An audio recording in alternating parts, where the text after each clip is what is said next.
Good evening, everyone, and thank you for staying out late. This is the last shift, and it's a high bar that has just been set, so I'm going to try to do my best. But it is a slightly more boring topic, I have to admit, and it is a very simplistic presentation as well. Like some of the things I'm going to say in there are so blindingly obvious, you're going to wonder why you stayed this late. But I'll tell you why I chose this topic. Because it surprises me every time I start a new role, and I have done that a few times in the last few years, that this is a problem that still exists. And so it must be talked about, right? And I want to see if you recognize the problem and you see value in some of the things I'm about to share. So I chose organizing for speed as my topic, and I need to be speedy because we are late. But this is where I've been in the last sort of 10 or so years. Few sort of front-end consumer companies, a back-end company as well. Well, I say back-end, but a services company, a partner services company, back to financial services and consumer product. And now I work for a company called Cobalt Music that I'm sure no one's heard about. So I'm happy to tell you about it if you're interested. It is a music company, so it is cool. But it is like none of the other companies I've worked for. Very different product, very different service that we offer. We don't serve consumers. We don't serve you unless you're a musician yourself. We are a artist-facing business. So my experiences are in quite a few different places. So hopefully that explains why this story is relevant. But organizing for speed. So everyone put your hand up, and I'm going to list out a bunch of statements. If you've heard them, put your hand down, OK? Ready? Let's do it. Hands up. First one. We're not going fast enough. All right. All right, still some hands up. That's good. I just don't know what the product team does. OK? Still some hands up. I just don't know who in the product team to talk to. Still some hands up. I know precisely what is needed. Just go and build it exactly as I've described it. Still one. Oh, everyone gone. Everyone gone. OK, I thought we might survive all of them, but not surprised, right? These are the statements we, as product managers or people in product and design, hear all the time. There was one more. They just don't understand how the business works. So somebody who owns the P&L doesn't believe that the product team understands what the business does. So these are classic product challenges. I've literally encountered these statements in every company I've gone to. And I started wondering why. Why is it that these problems still exist? What's in the structure? What's in the way we do things? What's in our lack of understanding of the product function that leads to these questions, that keep getting asked? So, there's one more. The product team, you guys, some of you guys at least, don't feel like you have the autonomy to do what you really, really want to do. And to do really what the customer wants from the product, right? Because, of course, other people know better than you, so they think. So in more serious terms, there's lack of truly agile product development. Everyone is agile. Everyone wants to be agile, but is it really agile? Lack of clear and true product ownership. That's one of my fundamental problems with the way things are organized today. I want to talk about that. Top-down product planning. I have a horror story to share with you. Lack of deep subject matter expertise. So people aren't actually able to develop deep subject matter expertise on their product as a result of not having ownership and autonomy, and of course lack of autonomy itself. So everyone recognize this stuff? Should we move on? OK. So I've sort of structured my talk in terms of 3 principles. And genuinely, in the last 2 organizations that I've been in, Cobalt included, which is relatively new for me. I've only been there 3.5 months or 4 months. Money Supermarket before that. I had to go and do this.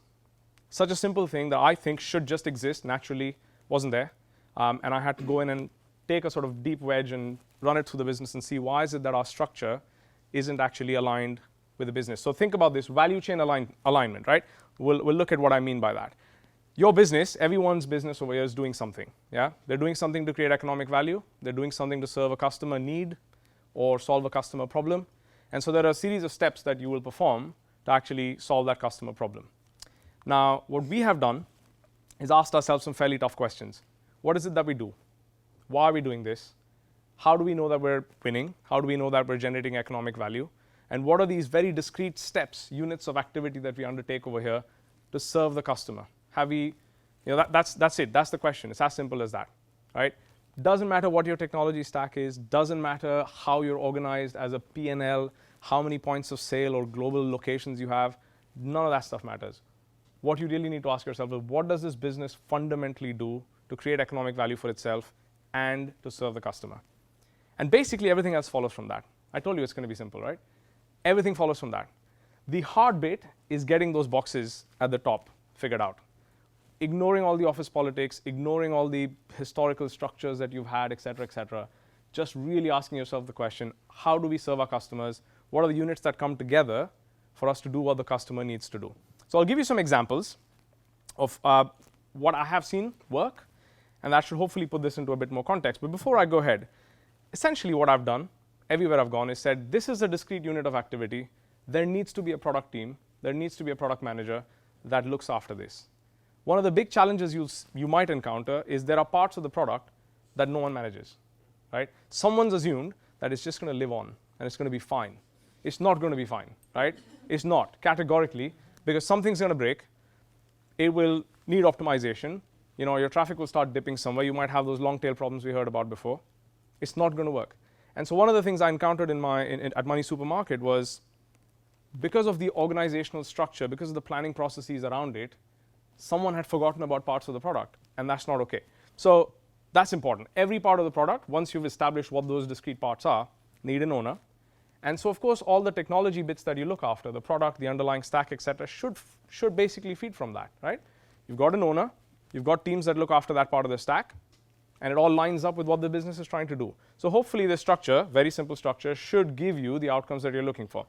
Let's see what I have encountered, right? At hotels.com, and by the way, this is back in 2011, 2012. We weren't organized in these three simple steps, although these were the activities we undertook, right? We acquired customers, we got them to shop with us and buy something from us, and then we made them pay for it. Simple. That's all we did over and over and over again. Like, no matter how complex it got, how many channels we added, where we acquired our traffic from, how complicated our bidding algorithms became, fundamentally, these are the three things we were doing. So we organized ourselves around that. Now, there is a parallel bar running at the bottom. We had a mobile app that did all of those things, but it needed to be a product on its own. Different channel, different customer, different approach to development, and it was newer than the others, right? The others were web products. But this simplicity, it survives until today. I have checked with my colleagues, and it works because it scales, and I'll tell you all the things that you can use to stress test this. Money Supermarket, very different. Lots of different products, insurance, energy, loans, credit cards, et cetera, all with their own start points and end points. Now, Money Supermarket is a referral business. It's not an e-commerce chain. It doesn't actually do transactions for most part. So organizing by the product area, which is, of course, insurance is very different from energy and very different from cards and loans, different customer, different touch point. So we had to organize ourselves around that. But yet, there were needs around products such as identification and personalization. So we had to bring in a product team to look after exactly that. We needed a team that looked after high-level objectives, right? We want to be the best data-oriented team in the city or in the world or in the country. We want to have the best conversion or the highest room night growth, whatever the case might be. Again, very metric-oriented, very measurable. I'm not going to bore you with OKR stuff. Go read the book. It tells you a lot about how to do OKR well. But then let me bring it back to the product engineering structure, right? What I'm really trying to get at is, how do I tell a product manager in my team what they need to focus on?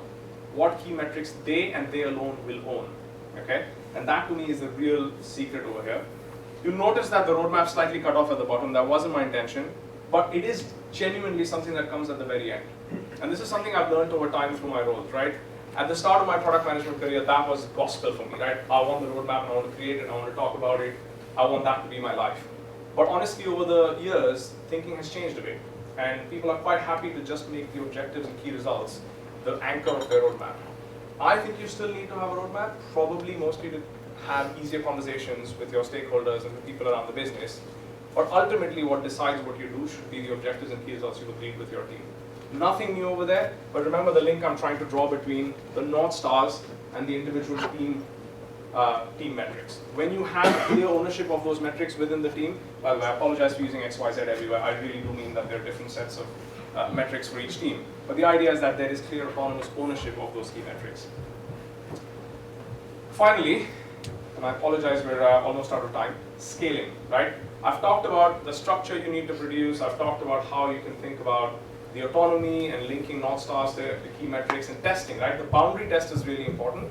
You want to make sure that there's as little overlap as possible between teams and the owners of those functions, those products, and you want to be able to come up with metrics that actually work. So going back to the hotels.com example, at the end of the day, what was gospel metric for us was conversion. That's all we thought about day in and day out. But for each of those product areas, acquisition, shopping, checkout. Each of them have their own funnel conversion steps, simple. And we could completely and entirely own that ourselves. The job of the acquisition guy was to make sure he converted as many acquired customers to shoppers, simple. My job was to take all the shopping customers, make them checkout customers. Checkout had to make them paying customers. But because of that simplicity and clear boundaries, we were able to do our work without interfering with each other. We could have our own agenda, our own roadmap, our own priorities, etc., etc. So that boundary test is quite important. Scaling, very simple, right? I'm not going to bore you with the details on this one.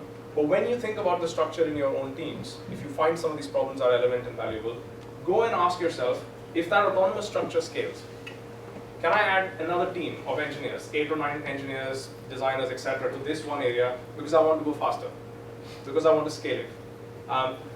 Can you break it down a little bit without breaking any of those boundaries? Can you add? So I would say try with 1, 2, or 3 squads. Typically, after that, it starts to get a bit unwieldy. You need to think about whether the structure still holds water. Can you maintain clean ownership if you added 1 or 2 or 3 squads to each of those pillars without breaking the structure down?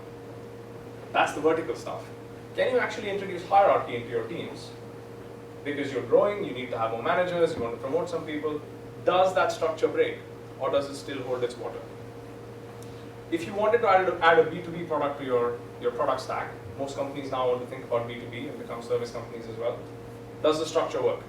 Is what you're doing as a business fundamentally unchanged when you go into B2B? Can you add a horizontal layer there that allows teams to own the services that serve other clients, the data model that serves other clients? And finally, simple, I'm not an expert on technology, but is your technology sufficiently atomic? Or do you need to start thinking about breaking the monolith down, layering it horizontally, vertically, etc.? So there are a lot of scale questions. I've only given you some of them to think about. But you need to constantly test whether your structure allows you to scale, allows you to break down those, or sort of create clear boundaries, give people clear metrics and North Stars, etc. to operate on. In summary, I'll go back to the 3 principles. Align your product engineering teams on the business and customer value you're trying to create. Okay, so align it according to the value chain of the business. Can you explain this to your grandmother, what you do, and does it align with how your teams are structured? If yes, I think you're on the right track. I heard some quote from, someone quoted Eric Schmidt from Google in one of his books and said, you should never be able to reverse engineer your org structure from the way your product is designed. I think that kind of works away, I'm not 100% sure, but the idea is, if the customers are trying to do something, make it easy for them, organize yourselves around that. Product planning should be a combination of bottom-up and top-down. Start with the bottom-up, give teams the autonomy to think about what their roadmap should be, what their objectives and key results should be, combine it with what the business is screaming for. Hopefully, there's more coming from the bottom than from the top if things are already fluidly aligned. And finally, check for scale. As you scale, don't think about just today, think about 3 years, 5 years from now. Make sure that your structure has that room to expand without breaking down. Okay? But sometimes it will. You have to accept that. But largely, those are the 3 principles I'd like to leave you with today. Thank you.